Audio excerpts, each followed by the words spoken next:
Welcome back to the new PCI Daily Live News Roundup brought to you by Philippine-Canadian Inquirer, the only Filipino-Canadian newspaper distributed across Canada.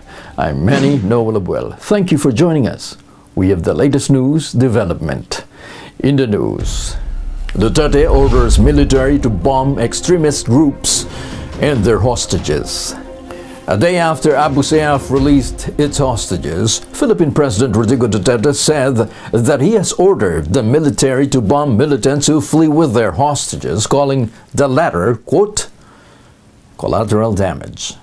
Duterte said on Sunday in a speech before the business community in his hometown of Davao, quote, my order to the Navy and the Coast Guard is if kidnappers were trying to escape, bomb them all.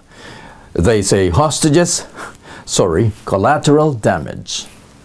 Duterte advised the public to not allow themselves to be kidnapped by extremist groups. The 71-year-old is also confident that bombing militants are effective in neutralizing them. He said, quote, if they, extremist groups, are blasted every day, they would stop. On Saturday, Abu Sayyaf Group, a jihadist terrorist group operating in southern Philippines, released their most recent hostages, a South Korean ship captain named Park Chul-hong and his Filipino crewman, Glenn Lindao. The ASG has a long history of committing crimes and terrorism. They are the same group responsible for the kidnapping and beheading of Canadian John Ridsdale in April last year. Duterte to skip Trump's inauguration. Malacanang said on Sunday that Philippine President Rodrigo Duterte won't attend U.S. President-elect Donald Trump's inauguration on January 20th. Presidential Communications Secretary Martin Andanar said that it is not customary for a Philippine president to attend inaugurations of any foreign head of state. Andanar told state-run radio DZRB, quote, customarily, the head of mission or the ambassador is the representative of our country.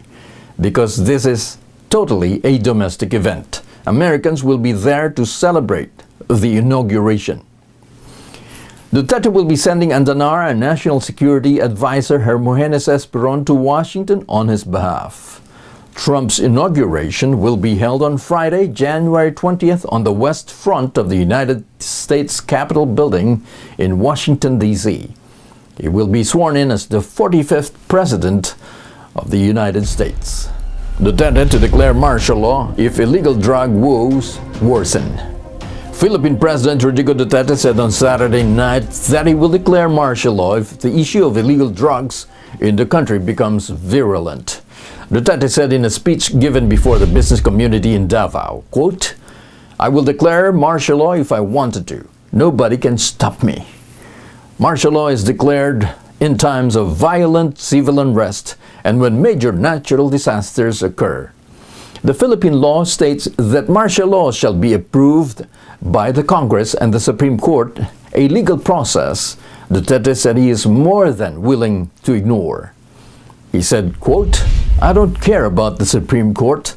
My country transcends everything else, even the limitations. Duterte added that he will declare martial law, not because of invasion, but to preserve his nation. Duterte also slammed the Commission on Human Rights on his Saturday speech for questioning the deaths in his war on drugs, without inquiring on the reasons for these fatalities. And that's the Roundup News right this minute. Thank you for joining us here at PCI Daily Live News Roundup, brought to you by CanadianInquirer.net, where you can browse for the latest news development anytime. Together with our Philippine news team in Manila, Kat Padilla, our news editor, Gino Alcantara, our web graphics designer and video editor. I'm Manny Noel Abuel. Thank you for joining us. We'll see you tomorrow. Goodbye.